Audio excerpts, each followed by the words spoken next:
Janko Bučko privital hostcoh i slovo dal recenzentom, odvičateljnomu redaktorovi i autorovi knjiški Naša cerkva z narodom od počatku. Važnost i praktična vrednost knjiški, kotra pred nami, već je njista. Nasampred, to peša knjiška takvog rodu u nas, kotra predstavlja celostnu istoriju parohije u Novim Sadze i istočasno svoje rodni leksikon šitskih grekokatolijskih svjašćenikov, čije pohodzenje abo službovanje u dojakej vjazi z jednu z naših najstarših parohijov.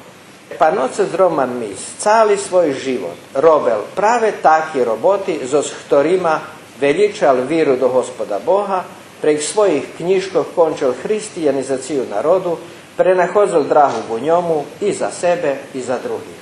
Ja vas sve pozivam da svaki na svoj način, u bilo kakvom obliku, zašto mu je Bog dao neke talente ili neke sposobnosti, da radi ono za dobro drugoga, a onda to će biti i vraćeno za dobro njegovo.